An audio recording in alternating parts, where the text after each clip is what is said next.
जादुई अनोखा चप्पल और नया फ्रॉक। बहुत समय पहले की बात है। एक छोटे से गांव में निर्मला नाम की एक महिला अपने बच्चों के साथ रहती थी। वे लोग बहुत ही गरीब थे। उन लोगों के पास रहने के लिए अपना घर भी नहीं था। वे लोग एक छोटी सी झोपड़ी में रहते थे। निर्मला लोगों के घरों में झाड़ू पोछे का काम करके किसी तरह से अपना गुजारा करती थी। तभी एक दिन निर्मला की मालकिन निर्मला से कहती है, निर्मला, कल से तुम मेरे घर पर काम पर मत आना। क्या? पर क्यों मालकिन? मैंने ऐसा क्या किया? मुझसे कोई गलती हो गई क्या?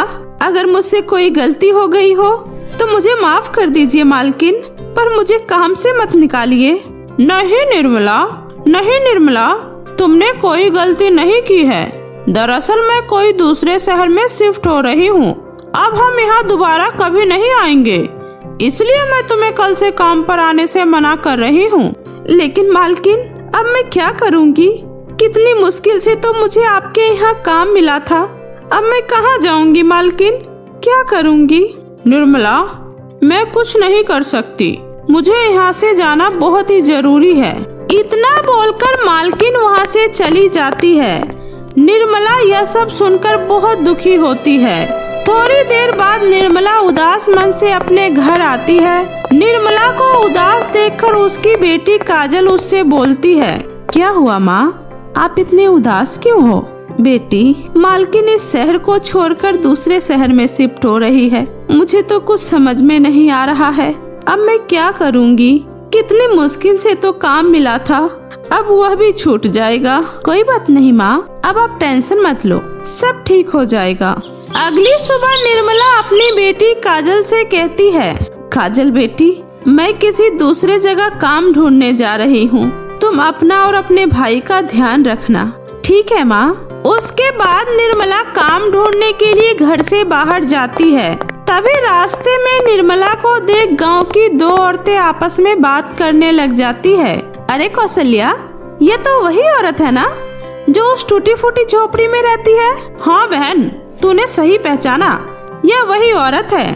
यह सब सुनकर निर्मला को बहुत तेज गुस्सा आता है और वह बोलती है, तुम लोग मेरे बारे में बोल रहे हो ना? किसी के बारे में भला बुरा कहने से अच्छा होगा कि अपने काम पर ध्यान दो। इतना कहकर निर्मला वहाँ से चली जाती है। और शाम होने के बाद जब निर्मला घर आती है तो चुपचाप आकर बैठ जाती है।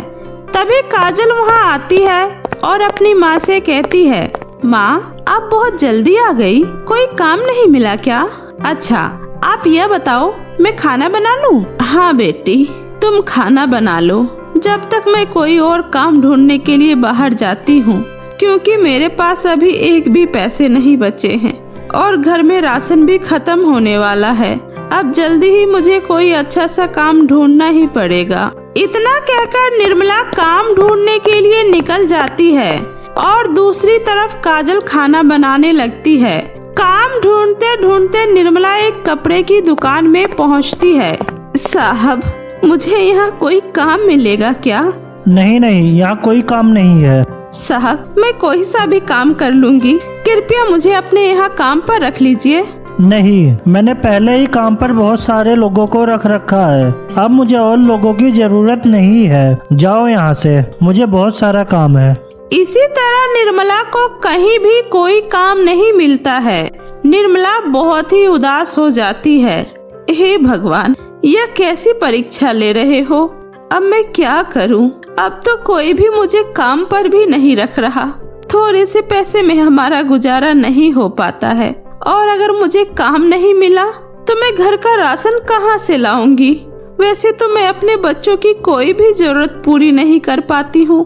कम से कम उन्हें खाना तो भरपेट दे सकूं। इस तरह सोचते सोचते निर्मला अपने घर पहुँच जाती है। काजल बेटी, मेरे लिए एक गिलास पानी लेकर आ। काजल पानी लेकर माँ के पास आती है और थोड़ी देर बाद काजल अपनी माँ से कहती है, माँ, खाना भी बन चुका है, ले आऊँ क्या? नहीं बेटी, मुझे भूख नहीं है, तुम दोनों भाई बहन जाकर खा लो। काजल अपने भाई के साथ खाना खा लेती है और दोनों भाई बहन अपनी माँ के पास जाकर सो जाते हैं। निर्मला उस दिन टेंशन से रात भर नहीं सो पाती है। हे भगवान, मुझे कहीं से कोई काम दिलवा दो। अगर मुझे काम नहीं मिलेगा तो हमारा गुजारा कैसे होगा? मुझे तो कुछ समझ में नहीं आ रहा है। कल फिर से काम की तलाश में जाऊंगी। इस तरह निर्मला अगले दिन फिर से काम की तलाश में घर से निकल जाती है। उस दिन भी निर्मला को कोई काम नहीं मिलता है। इस बात से परेशान होकर निर्मला कहती है, अगर आज भी मुझे कोई काम नहीं मिला तो कल हम 2 वक्त की रोटी भी नहीं खा पाएंगे। अगर मैं भूखी रही तो कोई बात नहीं, लेकिन मेरे बच्चों का क्या होगा? उन्हें मैं भूखे नहीं देख सकती। मुझे कुछ न कुछ तो करना ही होगा। निर्मला वहीं पर खड़ी खड़ी कुछ देर तक सोचती है। सोचने के बाद निर्मला बोलती है, एक काम करती हूँ, सेठ के घर से कुछ पैसे ले लेती हूँ। उस पैसों से राशन तो आ ही जाएगा।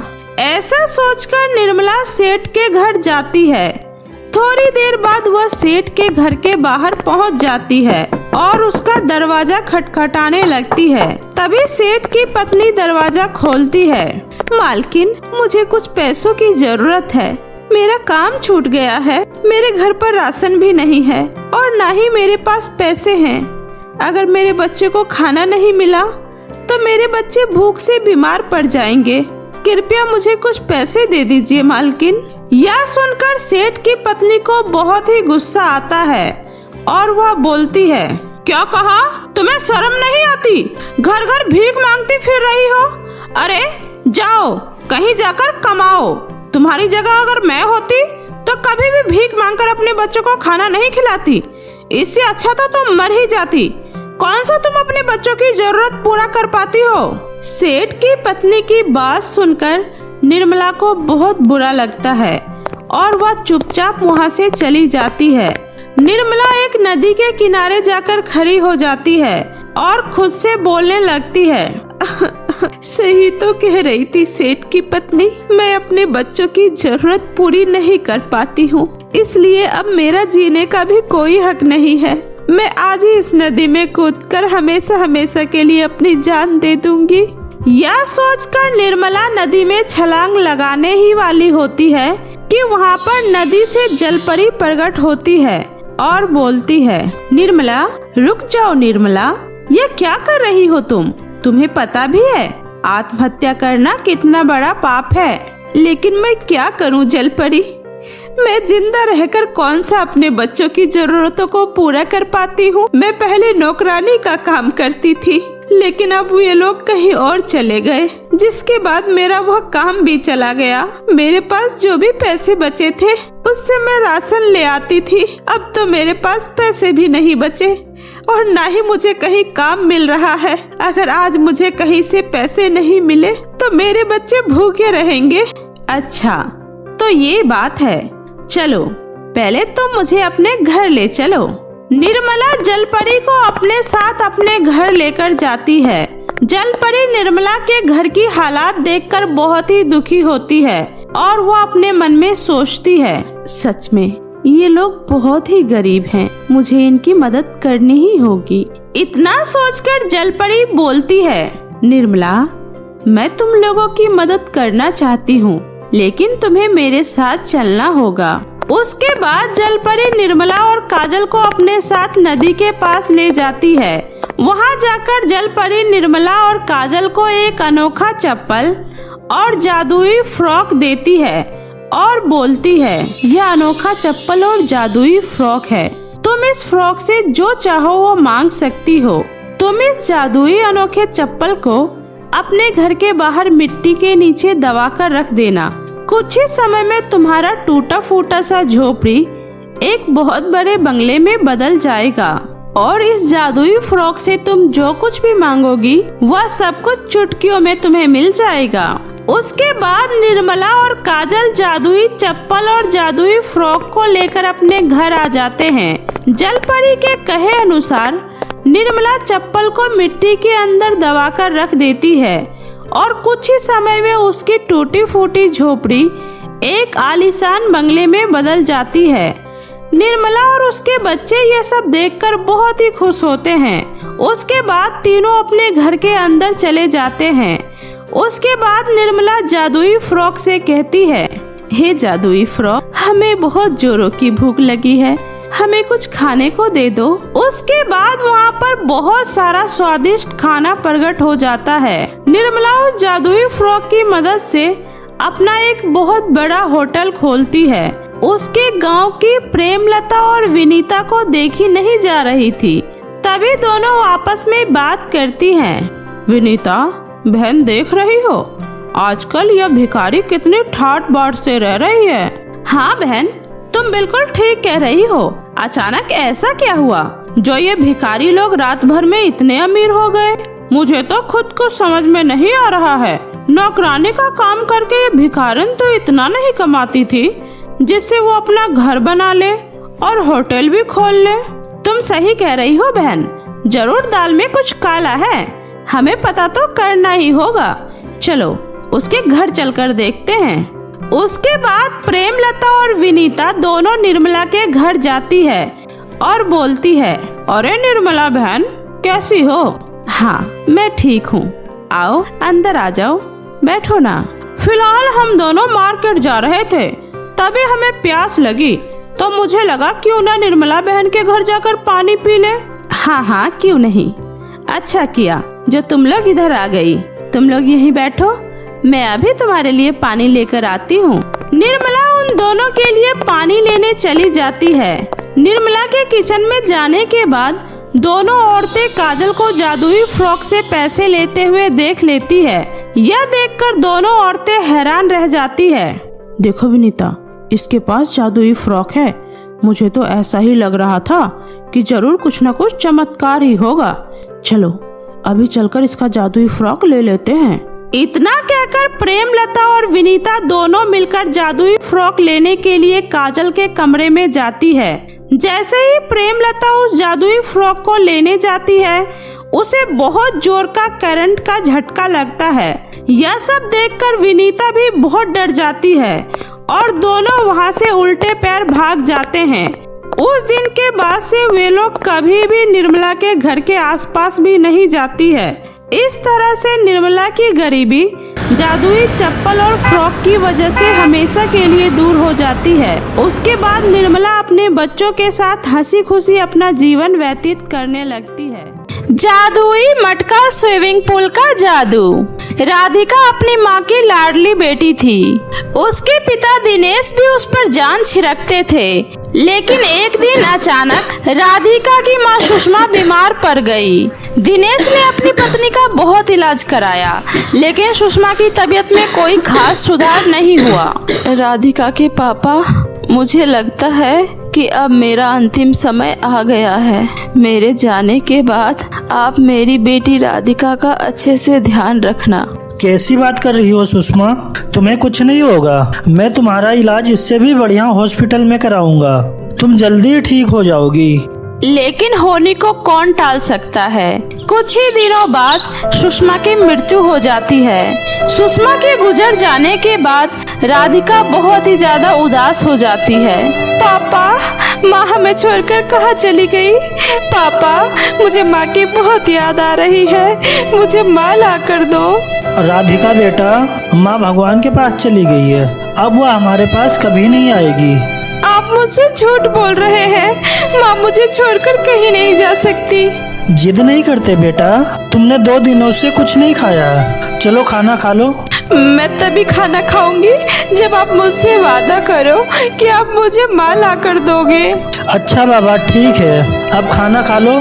उस दिन तो दिनेश किसी तरह अपनी बेटी को समझाकर खाना खिला देता है, लेकिन हर रोज राधिका को समझा पाना बहुत मुश्किल हो रहा था। अपनी बेटी के लिए दिनेश ने मालती नाम की औरत से दूसरी शादी कर ली। मालती की पहले से ही एक बेटी होती है जिसका नाम कृतिका होता है। मालती शुरू शुरू में तो राधिका को सगी माँ की तरह लाड करती है, लेकिन दिनेश के बाहर जाते ही उस पर खूब अत्याचार करने लगती है। एक बार दिनेश को काम के सिलसिले में शहर जाना पड़ा। उसके बाद तो मालती का राधिका के ऊपर और भी ज्यादा अत्याचार बढ़ गया। वह राधिका से घर का सारा काम करवाती और उसे बदले में ठीक से खाना तक भी नहीं देती थी। राधिका, ओ राधिका, कहाँ मर गई? जी माँ, आपने मुझे बुलाया? बुलाया की बच्ची, देख नहीं रही है मेरी बेटी स्कूल से आई है। चल उसका बस्ता उठाकर घर में रखा और फटाफट उसके लिए खाना लगा दे।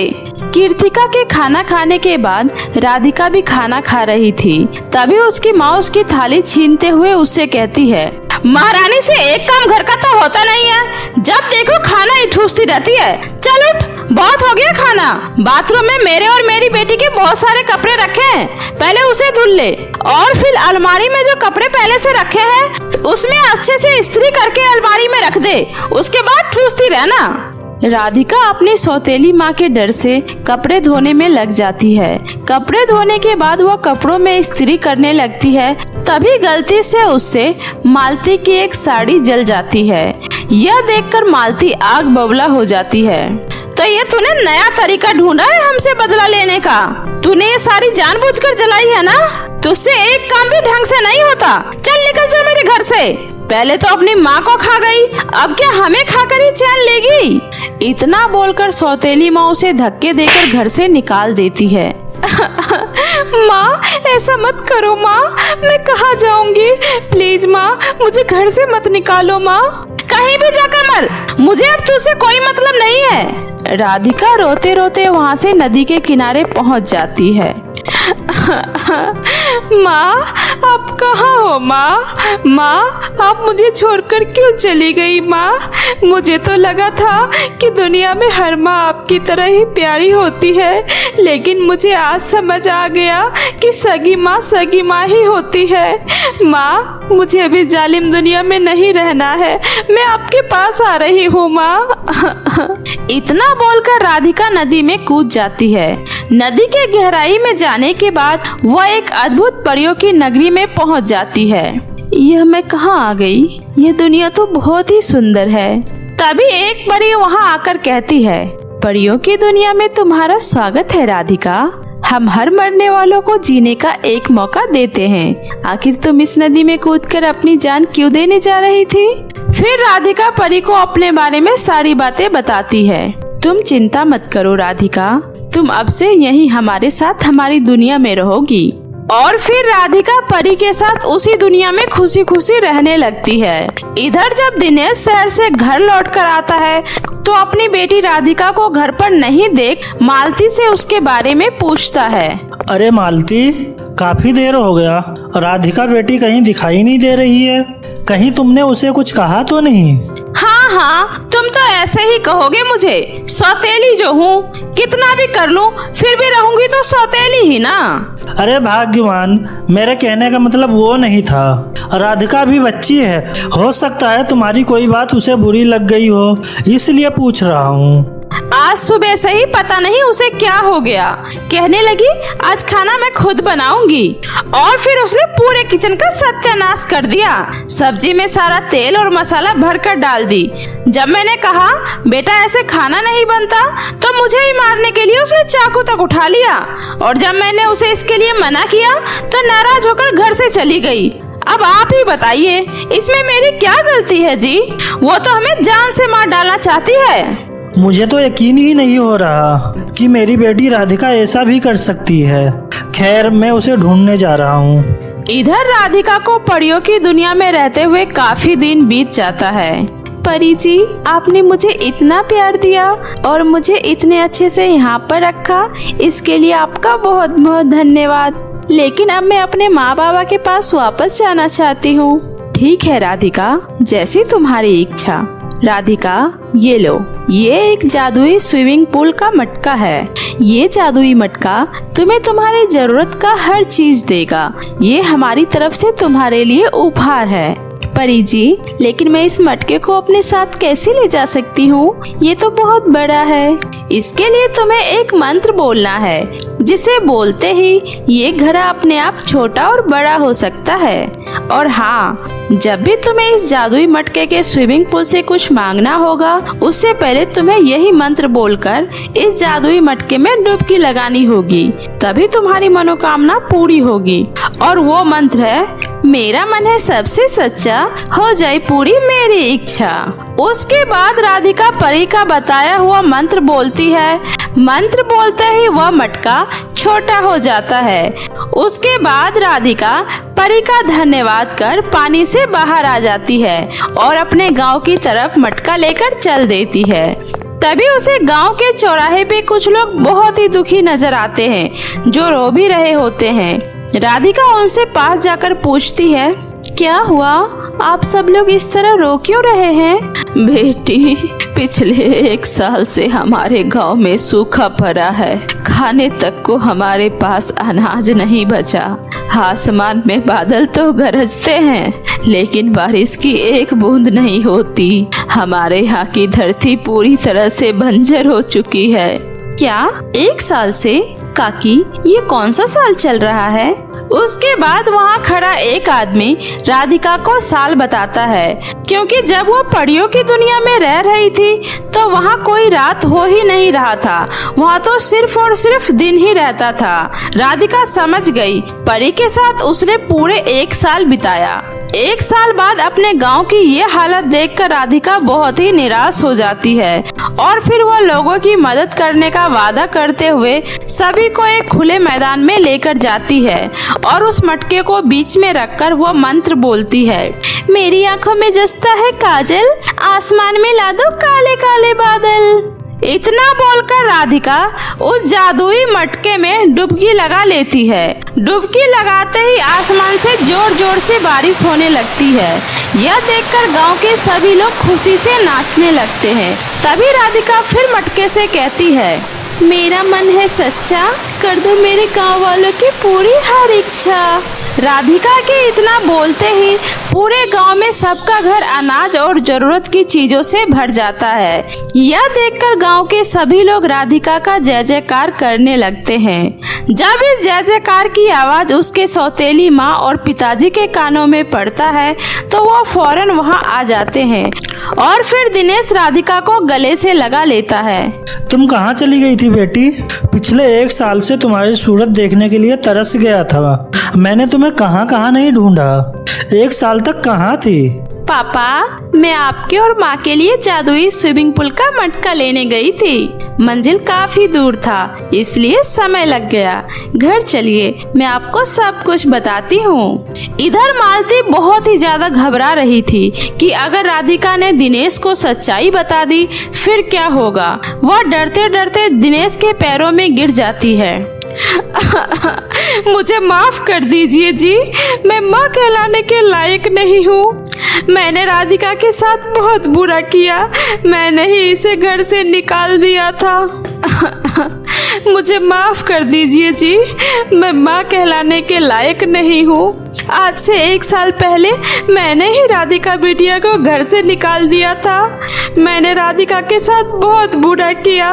और फिर मालती दिनेश को सारी सच्चाई बता देती है। दुष्ट औरत, तुम्हारी हिम्मत कैसे हुई मेरी बेटी के साथ ऐसा करने की? निकल जाओ मेरे घर से, मैं तुम्हारी सूरत तक नहीं देखना चाहता। राधिका, बेटी मुझे माफ कर दो, मैंने तुम्हारे साथ बहुत गलत किया। उसकी सजा भगवान मुझे जरूर देंगे, लेकिन बेटी मुझे एक मौका दे दो, अपनी माँ को माफ कर दे बेटा। मुझसे भूल हो गई, मैं तुम लोगों के बिना कहाँ जाऊंगी, कहाँ रहूंगी, मुझे माफ कर दे बेटी। पिताजी, माँ को माफ कर दीजिए, जो भी हुआ माँ से अनजाने में हुआ। अब माँ बदल चुकी है और अब आप बिल्कुल भी चिंता मत करिए। अब अपने पास ये जादुई स्विमिंग पूल का मटका है, इसकी मदद से आपका कारोबार फिर से अच्छे से चलने लगेगा और माँ और मेरी बहन कृतिका के लिए नए नए कपड़ों से सदैव अलमारी भरा रहेगा। अब हमारी जिंदगी में कभी किसी चीज की कोई तकलीफ नहीं होगी। अब हम सब अच्छे से मिलकर रहेंगे। राधिका के कहने पर दिनेश मालती को माफ कर देता है और फिर सभी खुशी खुशी एक साथ रहने लगते हैं। तो मेरे प्यारे दोस्तों, कैसी लगी आपको मेरी ये कहानी, मुझे कमेंट करके जरूर बताएं। कहानी अच्छी लगी हो तो इसे अपने दोस्तों के साथ भी शेयर करें। और हाँ दोस्तों, अगर आपने अब तक मेरे चैनल जादुई टीवी को सब्सक्राइब नहीं किया है तो जल्दी से नीचे लाल बटन दबाकर अभी सब्सक्राइब कर ले। तो मिलती हूँ ऐसे ही फिर किसी नई मजेदार जादुई कहानी के साथ। तब तक अपना ध्यान रखें। बाय बाय दोस्तों।